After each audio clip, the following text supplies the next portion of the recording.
pessoal, sejam bem-vindos a mais este episódio do Boletim Expresso. Mais uma vez aqui estamos voltando para falar sobre a Fórmula E, né, Cíntia? Isso mesmo, Débora. E hoje, que corrida movimentada. Aliás, que dia movimentado, né? Muito acidente, muita punição. O dia quase que não acaba, porque os fiscais da FIA decidiram que não queriam acabar cedo. Mas temos um resultado final. Exatamente. Bom, olha, esse fim de semana foi realmente movimentado. Esse sábado, então, as coisas já começaram a acontecer ali no terceiro treino livre, que foi o que abriu, né, o começo da segunda etapa na Arábia Saudita. E a gente teve coisas que acabaram acontecendo ali que influenciaram no restante do sábado, né? A gente teve a batida do Lotter, que aconteceu ali na metade da sessão, e depois ele acabou tendo um desempenho muito ruim durante o restante do fim de semana. E a gente teve a batida do Eduardo Mortara, que foi logo depois que a sessão terminou. Ali, depois que eles acaba essa atividade, eles vão para a linha de chegada e treinam o que vai ser a largada. E aí teve esse treinamento de largada, o Eduardo Mortara só foi mostrado batido ali no muro de contenção, só depois que a gente foi saber que foi um problema ali nos freios, e passou a ter uma investigação, né, Cíntia, que depois acabou influenciando na classificação tanto do piloto da Venturi quanto dos pilotos da Mercedes. Exatamente. Aí, por esse motivo, as duas equipes ficaram proibidas, né, de participar do quali e tiveram que largar lá de trás, o que comprometeu todo o restante do dia deles, né? Então, Van Dorn, De Vries, assim, evoluíram um pouco durante a corrida, porque acabaram ficando presos no trânsito, né? O mesmo para o Norman Nato e o Mortara sequer largou, né? Assim. Então, é complicado. São medidas de segurança necessárias, mas que, assim, o lado negativo é que acaba complicando bastante, né, o resultado do pessoal. A gente tinha até conversado com vocês no outro episódio que a gente gravou referente à sexta-feira, que o Nick De Vries ele estava indo muito bem na pista, tanto que no terceiro treino livre ele foi o segundo colocado, ele estava vindo num desempenho muito bom, mas infelizmente quando teve essa medida da FIA de vetar as duas equipes de ir para a pista, acabou a chance do De Vries de conseguir uma outra pole ou uma classificação melhor. Então, acabou que aquilo que a gente imaginava que poderia acontecer, que foi algo que a gente viu durante o Festival de Berlim, não voltou a se repetir nessa etapa dupla na Arábia Saudita, onde o De Vries estava tendo um bom desempenho, poderia manter esse desempenho sim, ok para o sábado, mas com isso já acabou eliminando eles ali da disputa. E é interessante que, assim, depois a gente vai ainda falar sobre a corrida, o De Vries ele consegue acabar dentro da zona de pontuação, mas muito por conta das punições que a gente teve referente ao término da corrida, né, Cíntia? É isso que acontece quando você é um piloto Mercedes, né? De alguma forma, o universo conspira para você pontuar. Ainda mais o Lewis De Vries, né? Lewis De Vries. Mas assim, eu acho que é interessante porque quando acabou a etapa na sexta-feira, a gente ficou com um pouco de receio do quanto que a Mercedes ia começar a dominar a Fórmula E, se tinha essa possibilidade. E eles mostram que eles têm sim uma força no campeonato, mas ainda assim é uma equipe que pode ser batida. A gente teve pilotos que se destacaram nesse fim de semana que foi completamente diferente do que a gente viu na sexta-feira. Então, é por isso que a gente tem que até se lembrar agora do Sérgio Sete Câmara, que piloto da Dragon, né? A sexta-feira dele foi assim completamente desastrosa, bateu na classificação, a corrida dele não foi boa. E aí, nesse sábado, ele já apareceu. A classificação dele assim, foi impecável, ele conseguiu levar o carro para a Superpole, e não só ele, né? Como o companheiro dele, o Miller, ele também foi com o segundo carro da Dragon. Então foi algo assim que a gente viu a equipe, que é uma equipe que a gente considera pequena, que ainda tem problemas dentro do campeonato, cresceu bastante e foi acompanhada da Nil, né, Cíntia? Uma grata surpresa, né? Realmente, acho que pouca gente esperava isso, assim. Como eu até postei no Twitter durante o quali, né? Como se Haas e Williams estivessem entre os 6 mais rápidos no Q3 da Fórmula 1, né? Você vê. E foi legal ver também que eles conseguiram manter o ritmo durante a corrida, porque o meu receio era tudo bem, se classificar bem é uma coisa, porque você, assim, a sua volta de classificação você faz ali sozinho, basicamente, né? Mas durante a corrida o negócio é completamente diferente, porque você tem disputa, você tem o equipamento que perde rendimento, e a Dragon conseguiu se manter bem mais, manter esse ritmo bem mais forte que a Neo. Assim, o Oliver Turvey, ele conseguiu ainda terminar na zona de pontuação. O Blomqvist teria terminado, mas foi punido e acabou saindo. Mas é legal de ver, assim, que existe ainda, mesmo essas equipes menores, né, e com pior rendimento, ainda conseguem ter um certo nível de competitividade. E eu acho que isso é uma das melhores características da Fórmula E, é saber que qualquer equipe é capaz de pontuar, de vencer, pegar pódio e tal. Por isso que é difícil da gente afirmar se em algum momento vai ter um domínio da Mercedes ou de qualquer outro time. São coisas muito pontuais que podem acontecer na categoria, né? Quando a gente tem rodadas duplas, mas isso não foi algo que aconteceu nessa etapa. A gente teve uma boa variedade de pilotos pontuando e conseguindo um bom desempenho. Então a gente tem que ficar atento ao grid da Fórmula E como um todo. Não tem como focar só numa equipe ou só em um piloto. Então foi realmente uma grata surpresa, né? A gente vê o brasileiro indo bem e conseguindo esse resultado. Infelizmente, o Lucas de Graça também nessa classificação não foi bem. A gente tinha uma perspectiva que talvez ele fosse um pouco melhor, porque ele largou com o segundo grupo ali quando foi fazer a parte da classificação, mas tanto ele quanto o René Rast foram jogados para o fim da tabela e o de Graça largou da 15ª posição, então ele fez mais um sábado, né, com uma corrida de recuperação, que ele foi ali tentando galgar a posição depois da largada. O de Graça, ele é muito bom de largada, mas depois quando a gente teve ali o pessoal ativando o modo ataque, se enfrentando, aí o desempenho dele voltou a cair um pouco, e ele terminou na zona de pontuação no 8º lugar, também por conta das punições que ocorreram no grid, senão ele teria fechado no 12º lugar. Continuando ainda, falando um pouquinho sobre a classificação, que é um ponto importante para a nossa corrida, foi a dupla da Tecta que apareceu dessa vez no sábado, e o Verne conseguiu o 7º lugar para a largada e o da Costa o 10º, né, Cíntia? Isso, estavam, né, super apagadinhos, né, na corrida de ontem, mas eles se mostraram aí e mostraram que, assim, não podem ser subestimados, né? Não é porque começa complicado que eles simplesmente entregaram os pontos, até porque eles, como equipe, são muito fortes, né? Então, vendo a estratégia de corrida deles, você vê que durante um bom tempo, boa parte da corrida, eles trabalharam juntos, eles foram ganhando posições juntos, até que eles decidiram que um queria ganhar a posição do outro, eles acabaram se tocando, ia dando muito ruim, e eles já disseram que, assim, cada um meio que admitiu sua parte da culpa, mas também jogou para o outro e disseram que vão resolver internamente, e vai ser assim. Então, tivemos aí um revival de Santiago do ano passado, né? Tem pelo menos uma disputa por ano desses dois, e eu acho que é legal também falar do Robin Friends, né?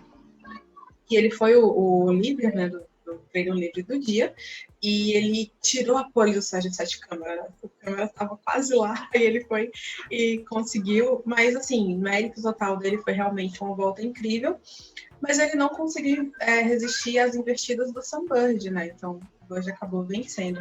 E só para fechar a parte do quali, queria falar da Nil também, né, que foi uma grata surpresa, porque, como a gente estava comentando antes, é uma equipe que, assim, não nem mesmo pontuou no ano passado, sabe? Eles saíram totalmente zerados.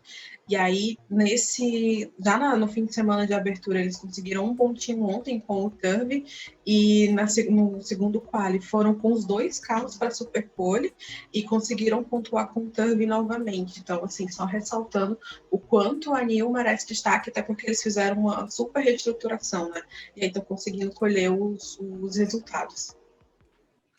É interessante da gente ver essa disputa aí do Verne com o da Costa, é porque a gente gosta dessa emoção de disputas, ainda mais de companheiros de equipe tão forte, né? E a gente vê que eles estão naquela situação de uma equipe que é boa e nenhum dos dois quer ceder, né? Então, assim, apesar de conquistar pontos para o time, ainda assim um deles quer assumir a liderança ali do comando da equipe, e aí vai ter disputa mesmo, né? E a gente torce para que continue tendo disputa, mas que isso não gere um abandono desses pilotos, porque é muito mais interessante ver eles pontuando. E passando agora para a classificação, como a gente estava aí fazendo a narrativa também do Mortara, ele acabou não largando, não participou dessa corrida, o acidente dele foi bem crítico, eles não conseguiram recuperar o carro, ele não participou dessa corrida. E aí a gente teve esse começo de prova ali, onde a gente estava prestando mais atenção no Sérgio Sete Câmara, por ele estar na segunda posição. A largada dele foi boa, mas o Bird, ele tava assim, com sangue nos olhos, sabe? Ele veio querendo realmente decidir as coisas. Então ele não deu brecha pro brasileiro, já realizou ultrapassagem ali no começo da corrida e foi atrás do Robin, né? Porque aí a gente teve uma disputa que foi muito legal e foi assim, com eles medindo tanto o modo ataque quanto gerenciamento de energia. Aí um ultrapassava o outro, tipo assim, não ficou aquela coisa consistente, né, do Bird ultrapassar e garantir a vitória. Teve essa troca. Eu acho que a parte ruim, assim, que a gente teve a finalização dessa história foi porque a corrida acabou em bandeira vermelha, né? A gente não teve o retorno da prova para poder continuar vendo essa disputa, né, Cíntia? Não, exatamente. E o Bird, ele teve um super fim de semana com os ex-companheiros de equipe dele, né? Porque ontem ele bateu com o Alex Lynn, que foi companheiro dele na Virgin na temporada 4, e hoje teve essa briga linda com o Robin Friends, que foi companheiro dele nos últimos 2 anos antes dele mudar para Jaguar. E foi realmente lindo de ver. E eles dois se elogiaram muito também no pós-corrida, porque foi muito limpo, assim, eles disputaram o tempo todo, ficou aquele pega, um ultrapassa o outro na hora do modo ataque. O Bird levou a melhor no final. Mas, assim, em nenhum momento você viu que teve jogo sujo, sabe? Teve um empurrando o outro mais forte, assim. Foi muito limpo, né? E é muito legal de ver que, assim, eles dois jogaram muito limpo, né? Não teve problema como o que aconteceu com o Verlaine e o Jake Dennis, né? Que eles estavam disputando posição e acabaram se encontrando na pista. O Verlaine basicamente empurrou o Jake Dennis no muro e foi fim de prova para ele, foi fim de carro para ele, porque ele ficou com a suspensão toda arrebentada e teve que abandonar a corrida. E o Verlaine, que tomou um drive-thru de punição, mas mesmo assim ele acabou na zona de pontuação com todas as outras punições que aconteceram. Então, é isso. Mas voltando ao Bird, assim, infelizmente a prova, como a Débora falou, terminou com bandeira vermelha e a gente ficou ainda mais triste, mais preocupado por causa do motivo da bandeira vermelha, né? Mas, assim, já estava no finalzinho, faltavam 2 minutos para a corrida acabar. E foi o que teve para hoje, né? O Bird, ele venceu mais uma, continua sendo o único piloto a vencer pelo menos uma prova por temporada. E vamos ver se ele consegue manter o ritmo, né? Assim, porque acho que é um dos grandes questionamentos dessa temporada, é o quanto ele vai conseguir fazer com a Jaguar. A corrida acabou nesse anticlímax, mas, assim, foi uma coisa que a gente ficou muito tenso depois que ela acabou, porque teve a bandeira amarela, a entrada do safety car, eles ainda deram algumas voltas na pista e não explicaram muito bem o que tinha acontecido, porque teve uma confusão inicial e só depois que o Lin, assim, apareceu também no meio desse bolo, né? E a gente ficou sabendo que teve um acidente com ele, mas assim, a transmissão não mostrou. Foi muito parecido com o que aconteceu com o Mortara. O Mortara bateu e não tinha imagem do Mortara batendo. Assim, só foram gerar essas imagens quando já estava mais próximo da classificação. E o Lin também ficou nessa coisa, né? Assim, ninguém sabia o que tinha acontecido. Depois veio as imagens do carro dele capotado e ele já estava indo para o hospital e aí ninguém sabia a situação dele. E quando acaba a corrida em bandeira vermelha, todo mundo fica preocupado, né? Porque a gente sabe que alguma coisa séria aconteceu. Mas, felizmente, pelo que a equipe diz, o Lin tá bem, tá se recuperando, só foi um susto mesmo. Isso, felizmente, né? E aí também fica um alerta para a gente, né? Deve ser uma mudança de comportamento da transmissão. Então, tipo, teve acidente e eles não mostraram, é porque provavelmente o piloto ele teve que ser hospitalizado. Não necessariamente significa que ele está mal, é só porque eles estão tratando o assunto com um pouco mais de seriedade, né? Então, tipo, até eles terem certeza que o piloto está bem, eles não vão mostrar o acidente, né? Prova disso foi os 2 acidentes de hoje. A gente só ficou sabendo porque teve nas redes sociais que alguém que não foi a transmissão oficial que divulgou primeiro, e só depois, quando eles tiveram certeza do que tinha acontecido, que decidiram mostrar né, o acidente. Então, aí é uma coisa para a gente ficar ligado também para as próximas corridas. E agora, para a gente já se encaminhar para o final, vale falar ainda sobre o Sérgio Sete Câmara. O piloto terminou na 4ª posição, depois das punições que foram aplicadas, mas o Câmara ele fez uma corrida muito consistente. Ali, até a metade da prova, ele ficou completamente isolado na 3ª posição, porque ele não tinha carro para poder atacar o Robin nem o Bird. Eles estavam numa disputa assim, muito intensa, e mesmo nessa disputa intensa, eles conseguiram disparar um pouco à frente do brasileiro, mas também estava tendo disputa pelo 4º lugar. Assim, antes da Tecta chegar, já estavam rolando outras disputas, e o Câmara ele passou uma parte da corrida isolado. E depois, né, quando a prova acabou, ele tinha ficado com a 6ª posição, mas ainda assim, tipo, foi uma corrida muito boa para o piloto terminar na zona de pontuação depois da sexta-feira que ele teve e terminar assim, pontuando bem. Vale dizer também que o Nico Miller, que é o companheiro de equipe dele, ficou com a 5ª posição. Eles fizeram uma dobradinha aí nesse top 10, e isso é muito legal, né, Cíntia? Isso, e vale lembrar que eles estão usando o carro do ano passado, né, o powertrain do ano passado, que não é um equipamento muito bom, tá? Eles ainda vão vir com a atualização do novo powertrain em Roma, a princípio, né, o que está planejado, se não atrasar, vai estrear lá em Roma, e eles conseguiram se manter entre os primeiros com esse equipamento defasado, né? E é muito importante isso até para a moral da equipe, né? Tipo, eles tiveram um ano super complicado o ano passado, só marcaram 2 pontos, e para esse ano, na segunda corrida, já conseguiram fazer 4º e 5º, então é bom que já acende aí uma luzinha no fim do túnel e dá um estímulo a mais para eles. E uma super corrida do Sete Câmara, de verdade, assim, muito maduro, muito consistente, soube aproveitar as oportunidades. Teve uma hora que eu fiquei ouvindo o rádio deles no aplicativo da Fórmula E, que você consegue ouvir os rádios, e ele fica o tempo inteiro falando com o engenheiro. Então, eu acho que ele tem um futuro muito bom pela frente na Fórmula E, se ele conseguir se manter nessa linha, sabe? Eu acho que ele vai ser grande ainda, ele vai ser um dos grandes.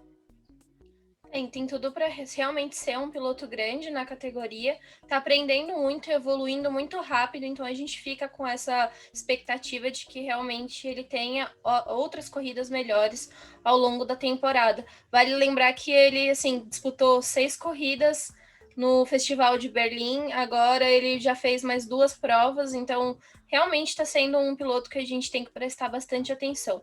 E para finalizar, é o que a gente falou, né? O Di Grassi, ele herdou a 8ª posição pelas punições que teve. Ele e o René Rast estão naquela disputa ali interna da equipe. O René está aparecendo um pouco mais que o Di Grassi, mas nesse fim de semana ele conseguiu ali terminar nessa 8ª posição. É bom para os brasileiros, a gente gosta de ver eles pontuando, a gente tem 2 brasileiros, então vale muito a pena torcer. São pilotos que estão ganhando fan boost, que o pessoal está realmente investindo e torcendo, então a gente também tem que apoiar eles, independente, né, das preferências. Vamos apoiar aí os brasileiros no grid da Fórmula E.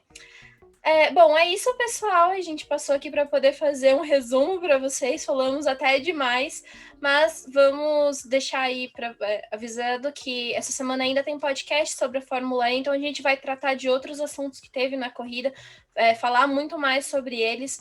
Não deixem de conferir os nossos textos, tanto eu quanto a Cíntia fizemos textos sobre a etapa. A Cíntia focada nos pilotos e nas disputas que tivemos durante o fim de semana, e eu falei dos brasileiros. Então passem aí, confiram, curtam esse vídeo, deixem o seu comentário e auxiliem o BP aí, né, nessa fase elétrica e falando cada vez mais sobre a categoria. Apoiem ela nas redes sociais, porque é muito bem-vinda. A gente está tendo um momento muito especial com 2 emissoras trazendo a cobertura, né, desse evento e conseguindo levar a categoria para mais pessoas.